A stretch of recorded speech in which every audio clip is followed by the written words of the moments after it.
Hey everyone, it's Chandra with Wild Root, and I want to address a question today that I get asked all the time. It's, do herbs really work? Well, the answer is yes, and it depends. So let's just break that down really quick. So the first part is, it depends, and it depends on a myriad of factors. So you have to look at the person's constitution. You have to look at, do those herbs actually match the pattern of illness that the person is presenting with? So what is the dose and what is the length of time that the person has been taking the herbs? What are the quality of the herbs? So let's get to the second part of this. Like, do herbs work? Yes. Why do you think that doctors are always telling people not to take certain herbs while they're concurrently taking their medication? Well, there's two reasons for this. And the first one is doctors don't know anything about herbs. That's not what they're trained in, which, it's not their fault. They just don't know anything about it because they're trained in usually Western medicine. And the other thing is they do know that they interact with medication because they actually do work.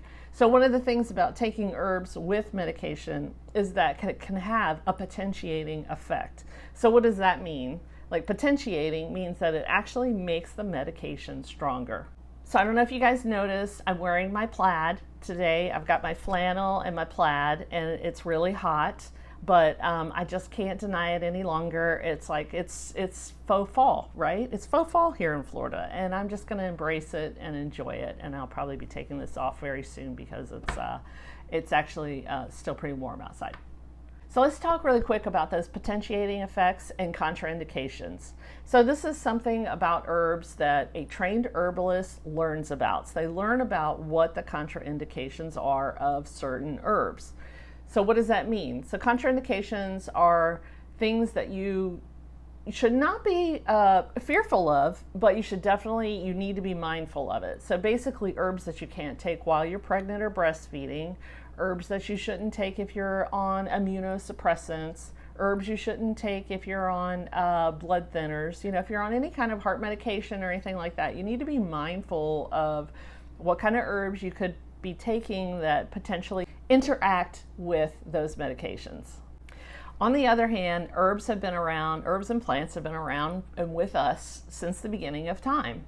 And people have typically and traditionally used plants to help with things that they were having problems with. So most plants, I say most, not all, are generally recognized as safe. That means that a lot of plants are considered like food grade. So you can incorporate them into your diet and just like food. I mean, two examples of this that we can think of are like coffee and tea. Billions of people drink coffee and tea. These come from plants. These are considered herbs, and they do have an action. They have caffeine in them. So, but you can see these are relatively safe, but they are considered herbs. If we look at herbs today, over 40% of Western pharmaceuticals are derived from plants, and 20% of those are some of our most popular medications that we take.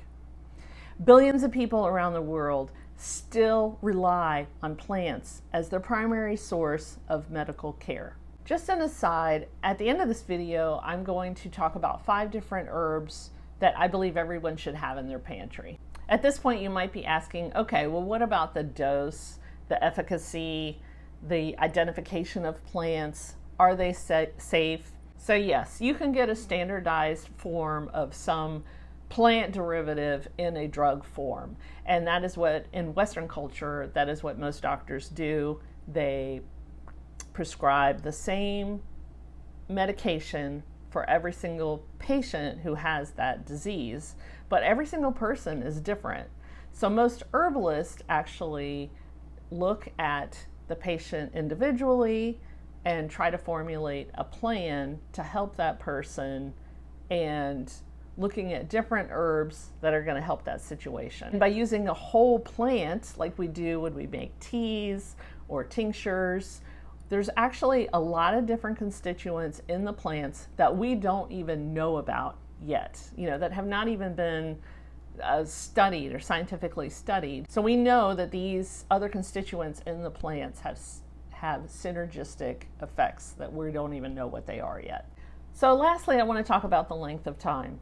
So traditionally, if you've had an illness, like a chronic illness for a really long time, you're not going to be able to just take an herb and be instantaneously fixed. It just doesn't work that way.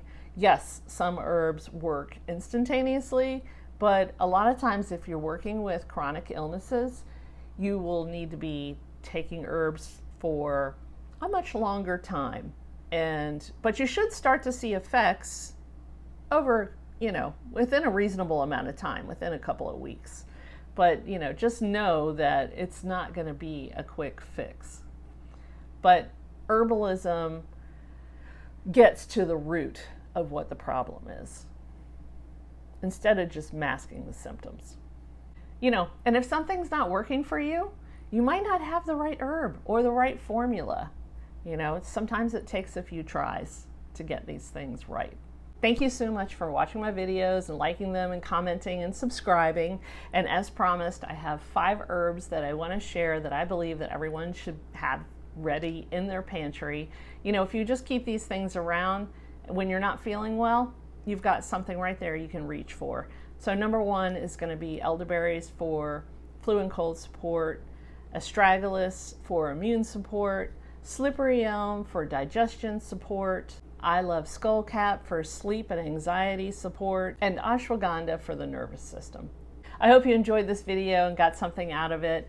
I'm going to link down below to one of my previous videos that I made about herbs for flu and cold season. So have a great day. Bye.